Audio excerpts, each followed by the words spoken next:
नमस्कार, आप देख रहे हैं रियल टुडे। देश दुनिया की बड़ी खबरों में आपका स्वागत है। मैं हूं आपके साथ श्वेता।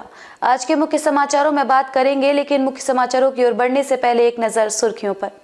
काशी में न्याय यात्रा, बाबा विश्वनाथ के दर्शन। आज वाराणसी में क्या क्या करेंगे राहुल गांधी। महाराष्ट्र के डिप्टी सीएम अजित पवार का छलका दर्द, बोले अगर मैं शरद पवार का बेटा होता तो।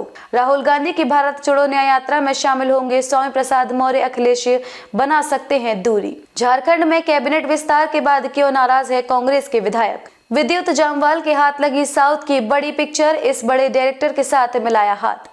ये तो थी सुर्खियां। अब चलते हैं बड़ी खबरों की ओर।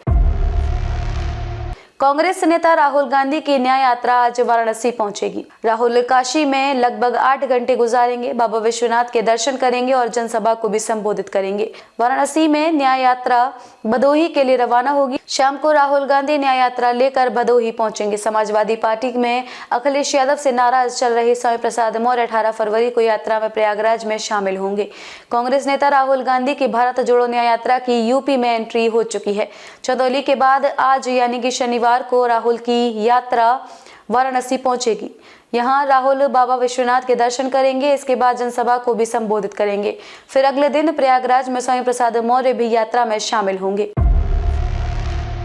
महाराष्ट्र के उप मुख्यमंत्री अजित पवार ने अपने चाचा शरद पवार पर निशाना साधा। कहा कि अगर वह वरिष्ठ नेता के बेटे होते तो आसानी से राष्ट्रवादी कांग्रेस पार्टी के अध्यक्ष बन जाते। इस बयान पर शरद पवार के वफादार माने जाने वाले पूर्व राज्य मंत्री जितेंद्र अमहाड ने भी पलटवार किया है। कहा कि अजित महाराष्ट्र की राजनीति में इतनी तेजी से नहीं उभर पाते अगर वह शरद पवार के भतीजे नहीं होते। राष्ट्रवादी कांग्रेस पार्टी को लेकर आमने सामने आए शरद पवार और अजित पवार के बीच मनमुटाव अभी भी जारी है। अपने चाचा यानी कि शरद पवार को लेकर महाराष्ट्र के उप मुख्यमंत्री अजित पवार का नया बयान सामने आया है। उन्होंने कहा कि अगर वे वरिष्ठ नेता के बेटे होते तो आसानी से पार्टी अध्यक्ष बन जाते। पिछले साल शरद पवार ने बगावत करके शिवसेना भाजपा सरकार में शामिल होने वाले राष्ट्रवादी कांग्रेस पार्टी के अध्यक्ष अजित ने इस आरोप से भी इनकार किया है कि भ्रष्टाचार के मामलों की वजह से उन्हें पाला बदलना पड़ा।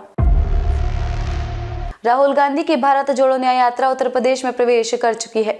यूपी में यात्रा के पहले दिन राहुल गांधी ने नौबतपुर में एक जनसभा को संबोधित भी किया। यात्रा के प्रवेश के साथ ही यूपी की सियासत गर्म हो गई है। अब देखना है कि यात्रा में अखिलेश यादव शामिल होते हैं या नहीं। बिहार में राहुल गांधी की न्याय यात्रा की एक फोटो आई है, जिसमें एक ही जीप में राहुल के साथ तेजस्वी यादव सवार हैं, पर गाड़ी की ड्राइविंग सीट पर आरजेडी नेता तेजस्वी हैं।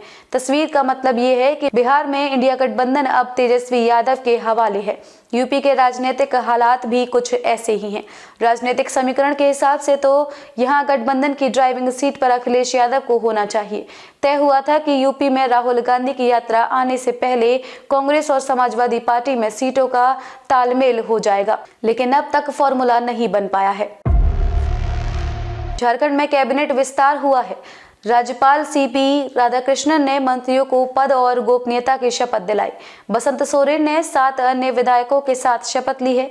इस बीच कहा जा रहा है कि कांग्रेस के 1 दर्जन विधायक नाराज चल रहे हैं, जो कि दिल्ली आकर पार्टी हाईकमान का दरवाजा खटखटाएंगे। झारखंड मुक्ति मोर्चा प्रमुख शिबू सोरेन के सबसे छोटे बेटे बसंत सोरेन ने 7 अन्य विधायकों के साथ शुक्रवार को चंपई सोरेन के नेतृत्व में बनी नई सरकार के मंत्री पद की शपथ ली है। बसंत सोरेन झारखंड के पूर्व मंत्री हेमंत सोरेन के छोटे भाई हैं। हेमंत कथित भूमि घोटाले से जुड़े धन शोधन के मामले में फिलहाल न्यायिक हिरासत में है। वहीं कांग्रेस के कई विधायक नाराज बताए जा रहे हैं।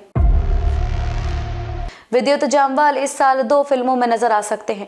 ऐसा हम इसलिए कह रहे हैं क्योंकि क्रैक के अलावा विद्युत डायरेक्टर AR मुरुगदास की फिल्म में भी नजर आने वाले हैं। इस फिल्म में उनके साथ और भी कई स्टार्स शामिल हैं। फिल्म की शूटिंग भी शुरू हो गई है।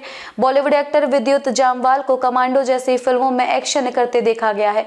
उनकी ज्यादातर फिल्में एक्शन पर ही बेस्ड होती हैं। बॉलीवुड के साथ साथ अब वह साउथ में भी इंटरेस्ट लेते हुए नजर आ रहे हैं।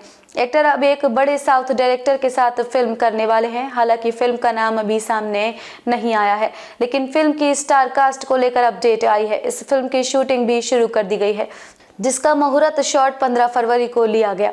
कैसे लगे समाचार कमेंट करके जरूर बताएं। वीडियो पसंद आया हो तो लाइक कीजिए। देश और दुनिया की खबरों के साथ अपडेट रहने के लिए चैनल को सब्सक्राइब करें। खबरों में अब तक के लिए बस इतना ही। फिर होगी आपसे मुलाकात कुछ ऐसी ही बड़ी खबरों के साथ। तब तक के लिए नमस्कार और देखते रहिए रियल टुडे।